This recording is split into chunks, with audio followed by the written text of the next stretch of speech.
Some nights, what you see isn't always what it seems. On a quiet suburban street in a modest house full of life, something unusual quietly unfolds. This is the story of a babysitter and a night that would be remembered forever. In one of the quiet suburban streets of the town, there stood a modest two-story house with cream-colored walls and a neatly trimmed garden.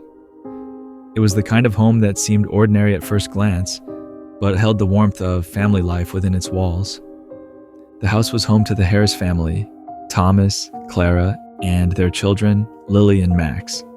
The children's laughter often spilled into the front yard during the day, echoing off the walls, and mingling with the scent of blooming jasmine from the garden. Though busy with work, Thomas and Clara were attentive parents, always striving to ensure their home was filled with love and security.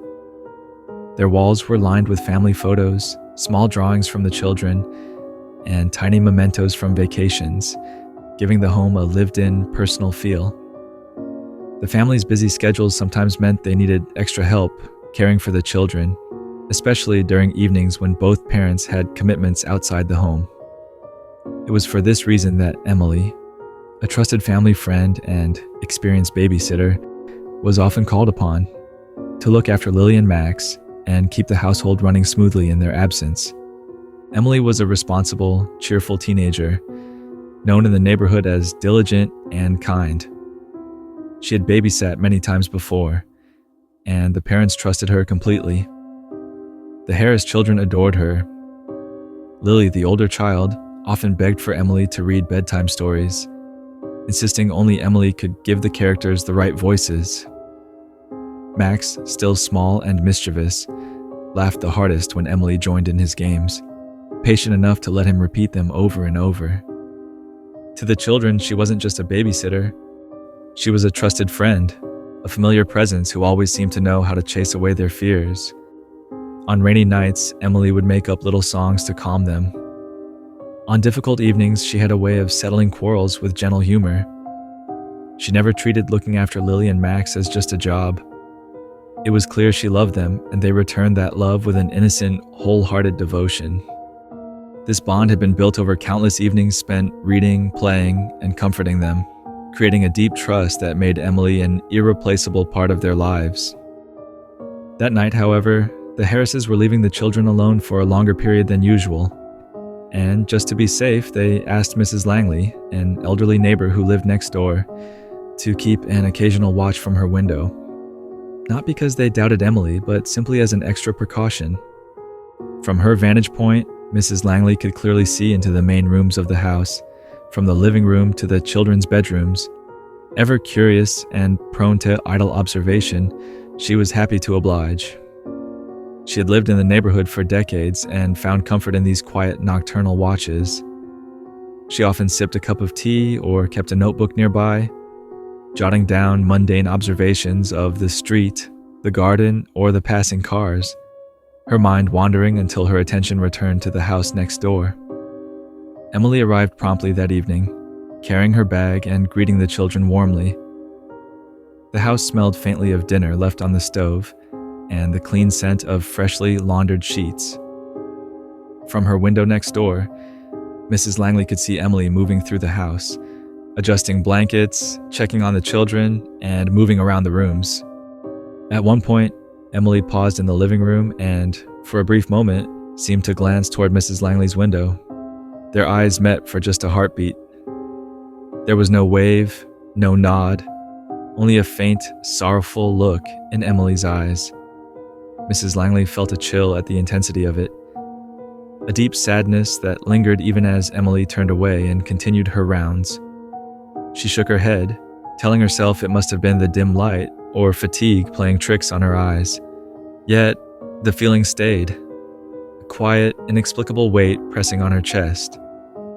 At first, everything seemed perfectly normal. Emily directed the children to brush their teeth, tucked them into bed, and even hummed a soft lullaby as she smoothed the blankets. Mrs. Langley could only observe her movements and posture, noticing the way she walked and the careful gestures she made. Slowly, she began to notice subtle differences in Emily's movements. Emily's steps were slightly slower than usual, almost hesitant, and sometimes she lingered too long over the children's beds, as if uncertain. Her head tilted slightly in an odd angle, and her gaze would drift toward corners of the room, lingering there in silence. Mrs. Langley watched with mild concern. Emily, normally bright and energetic, now moved with an unusual stiffness. She went to the kitchen for water, her movements deliberate, almost measured, yet she still seemed to maintain her normal rhythm. Her gestures suggested she was talking softly, perhaps reassuring the children, though no words could be discerned. From next door it appeared as if Emily were performing her duties, but the small hesitations and pauses made Mrs. Langley uneasy. Hours passed. Emily continued her rounds, checking on the children repeatedly, straightening toys left on the floor and moving with careful attention. Her presence was comforting from the window, but her motions carried a subtle tension that Mrs. Langley could not place. Occasionally, Emily would pause mid-step, tilting her head toward empty corners, her gaze lingering as if sensing something unseen. Despite these peculiarities, Emily's care never faltered. She refilled water glasses, checked that blankets were tucked correctly, and continued her rounds as always. As the night deepened, a light rain began to patter against the windows, adding a quiet isolation to the scene. Emily's movements remained careful, almost ritualistic. Every step and motion was purposeful, yet faintly off. There was a rhythm to her work, but an unnatural one, a subtle tension under the veneer of normalcy. Mrs. Langley continued to observe, fascinated and unsettled in equal measure. Emily's usual brightness and energy were absent. The girl's actions were precise, yet there was a weight to her presence, a strange combination of diligence and something indefinable, eerie. The children, unaware of anything unusual, murmured in their sleep, occasionally shifting or mumbling, while Emily continued her rounds with steadfast care. Mrs. Langley, having spent hours quietly observing from her window, eventually dozed off for a while, her head resting lightly against the sill. The quiet night and the gentle patter of rain outside had lulled her into a brief, light sleep. She was startled awake by a knock at her door. Opening it, she saw the Harrises standing there, their faces pale, a mix of anxiety and confusion written across them. "Mrs. Langley," the mother said carefully, her voice tinged with hesitation. "Did you watch over the children while we were gone?" Mrs. Langley blinked, a little disoriented. I just watched from my window," she replied softly. "They seem fine." Emily was moving around, making sure they were comfortable. The father exchanged a tense glance with his wife. "Emily's parents, they just called us. She never made it here. She passed away in an accident." Mrs. Langley froze, her heart beginning to pound. "What do you mean?" "But she was here. I saw her." The parents explained carefully. Emily had been on her way to the house that evening when she was tragically struck in a hit-and-run accident nearby. She had died instantly, but her body had only just been discovered.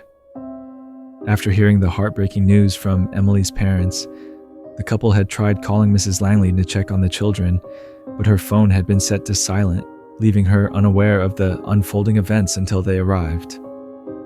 Mrs. Langley's eyes widened as the realization crept over her. Every action she had seen, Emily smoothing blankets, arranging toys, keeping watch, had not been of the living. Each small, careful gesture had been a lingering echo of life.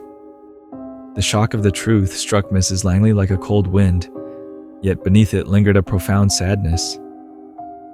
Emily had returned because she cared, deeply, unselfishly. The same care that brought joy to Lily, laughter to Max, and warmth to their home.